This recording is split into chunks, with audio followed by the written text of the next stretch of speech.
Hello, Basement Movie Room. We are back again after having a late upload last week. Assumingly this is not a late upload this week. But this week we watched two movies actually, but we're going to discuss one in this video and one next week. And that is Vanishing Point. Smokey and the Bandit. Not this week, at least. Vanishing Point, 1971, starring Barry Newman and Cleavon Little, and a number of other people you might recognize from 1970s movies. But Vanishing Point is it's a famous movie. I'll be honest with you. Tarantino's a big fan. If you have seen Death Proof, you've seen the 1970 Dodge Challenger RT from Vanishing Point, because he used that specifically because he is a fan of this movie, from what I understand. Nonetheless, Barry Newman stars as James Kowalski, and essentially there's not much plot in this movie. I'll be honest. Wouldn't you agree? Simple. Yeah, it's simple. A simple plot. So Kowalski, the movie opens up with the end of the movie, essentially, with Kowalski running from the police into a roadblock.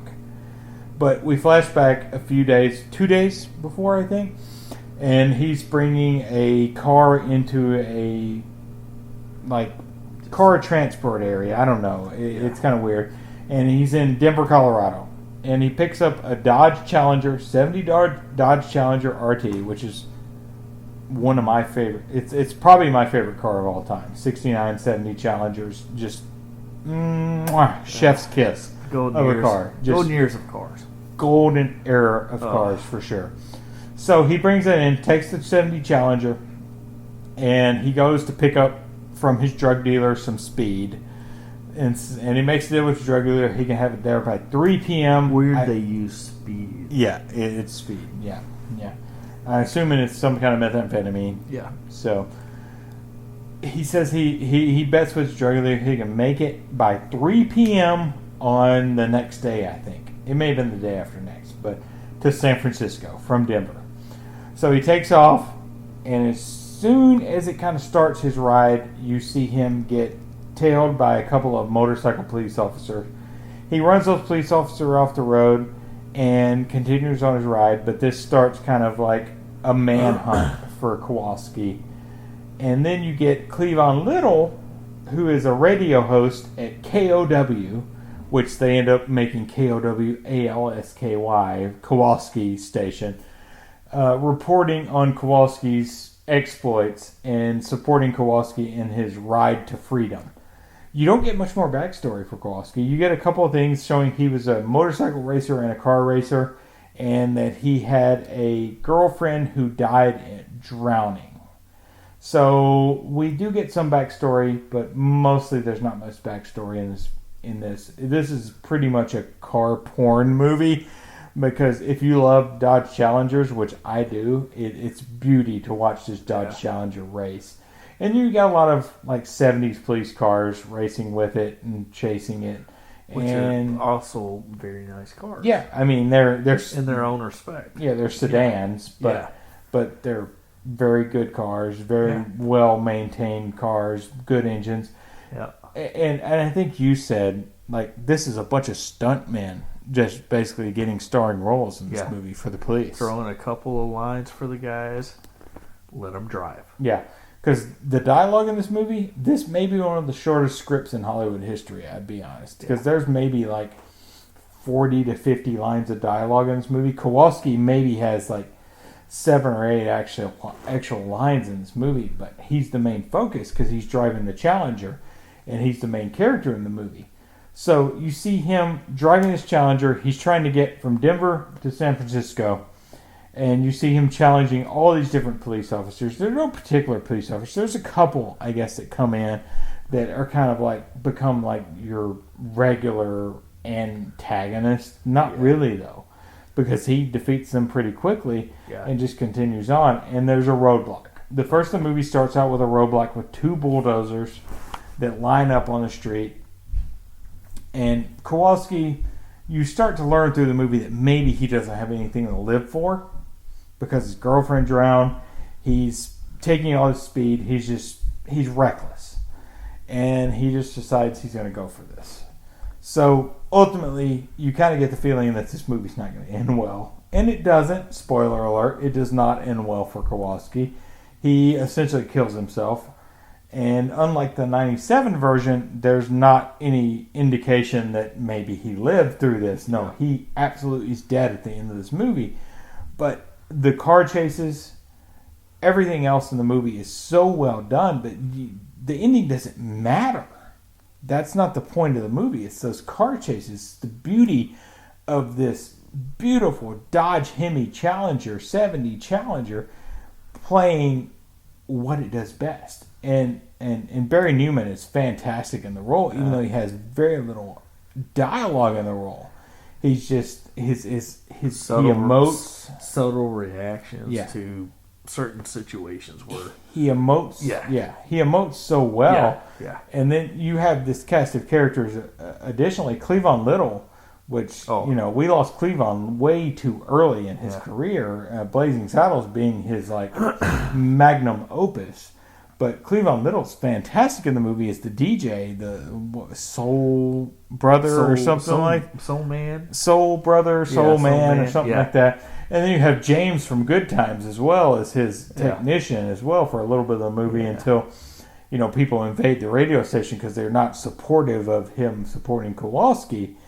But Cleavon Little is just fantastic as the blind radio station host. He provides most of the dialogue in this whole movie. Truly, it is most of the dialogue. He's kind of the exposition guy. He is the guy that moves along the story.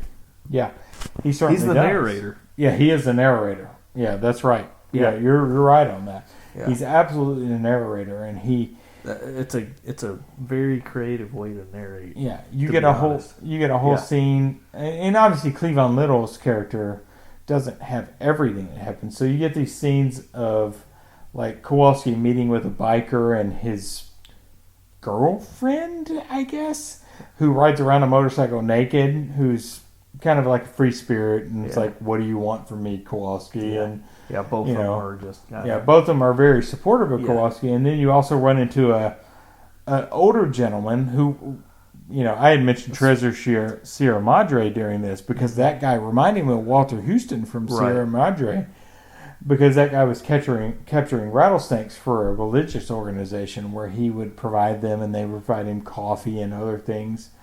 So the cast of characters is kind of interesting in this movie. I mean, they're not your normal cast of characters in the movie. There's no milquetoast characters except for the cops in this movie. Yeah. So I mean, overall, the movie is really just about Kowalski driving the car. That's really all it is. That's all there is to the movie. Yeah. There's not much else. But it's compelling. Ultimately, I find it very compelling. And a great 70s music soundtrack, along with some score as well. I mean, if you want to talk about the score. Yeah, very, very little score involved, but it's more soundtrack, Yeah, it's very much soundtrack. Sort of recognizable songs from the 70s, but it's like, gosh. Yeah. Not really.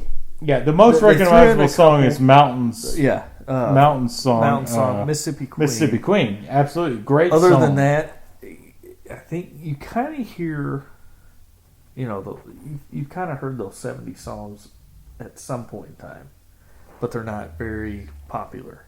Yeah, they're recognizable in a manner. And this movie was made in 1971, so those songs may have been very popular. 60s, popular in 71 or late 60s or early 70s, but now in 2021, we're probably not seeing those songs as popular. Right. Because granted, when I was in high school, I loved a lot of songs, but they're not going to be the ones that are played on alternative radio at this point. Because, we were in high school in the late 90s. It was all alternative that was popular. You're not going to see those played on radio because some of those just don't hold the test of time. But granted, it's still entertaining to listen to this music, and it's very good music for this period. The soundtrack is very well done, and it supports what's happening in the movie. It's not like anything is out of place. The songs all fit very well. So it's very high paced. The movie never stops. The movie never stops.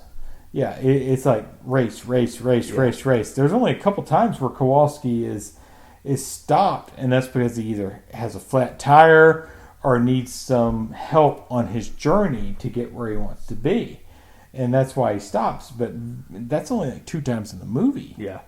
That he stops. The rest of the time it's constant stunt driving and things like that, in which the stunt people in this movie deserve every bit of the credit. Put themselves in such danger to make it look real.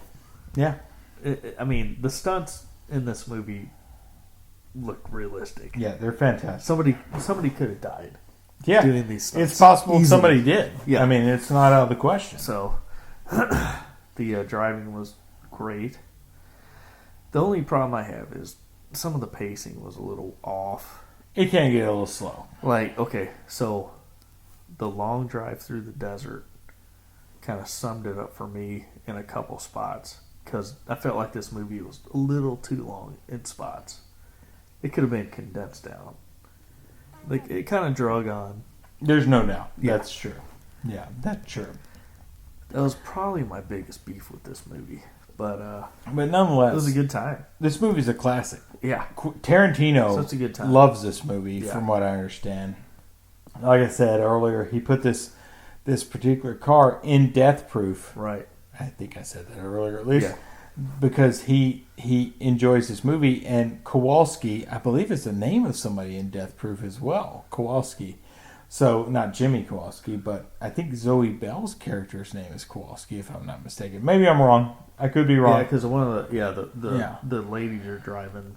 Yeah, it's the white Winstead and Zoe Bell and a couple others. So, yeah, but Kowalski. I mean, when I hear that name anywhere, I think of this movie, because Kowalski is such an iconic character that maybe not a lot of people have seen at this point, but I think you definitely see this movie. I don't have any doubt that this movie has staying power, and that a lot of people could appreciate it if they see it. I think it's a terrific movie. Yeah. I don't have much else to say about it. It's a good example of less is more. Yeah. Oh, that's a great point. It is less is more. There's no doubt.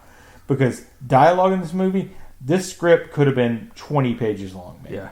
Because there is not a lot of dialogue. And I think some of the dialogue is even probably ad-libbed even. Yeah. I don't think you needed that. I think you just say, this is what's happening in the movie. This is what you want to do. This is what you do. If you add some dialogue, fantastic. If you don't, no big deal.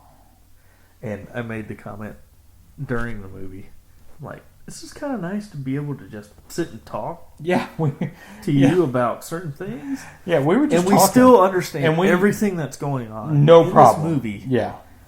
Because there's so little dialogue, it's a simple story, and it's kind of nice. Yeah. To sit and watch the movie and be able to talk about it. Absolutely works that way. It was nice. So yeah, I mean, I'd recommend you see this. We're gonna get to rating in a second, 100%, but did you want to go first on rating, or want me to go first on rating? I'll go first. All right, go ahead. Out of 5? Yep. Man, I gotta go. I'll go with a 4.1 because I do my points. Yes. The only reason I didn't go higher is because it drug out. Yeah, it can do spots. That. Pretty bad at times for me, but I really enjoyed little dialogue. And I still understood the story. As simple as it was. So it is a visual film. Yeah, and the soundtracks were spot on. Yeah, it kept you it got you hyped up. Yeah. And you go with the 0.1 scale. I'm at a 4 on this because I can't give it a 4.5 because I don't think it's to that scale. Right. But it's a 4 for me. It's absolutely fantastic. I think you should see it. I just don't think it's up there with the 4.0, 4.5 I mean. But 4.0, great movie. Yeah. Definitely see it. It's worth checking out. Anything else? Check it out. Yeah, check it out. Do it. Absolutely. Do it. Kowalski. Absolutely. Mike Kowalski. Monsters Inc. Yeah. All right. Thanks for watching Basement Movie Room. We will see you next time. Cheers. Closer to our soul hero in his soul mobile. him. They're gonna kill him, smash him, rape the last American hero. It's the maximum trip at maximum speed. Vanishing Point.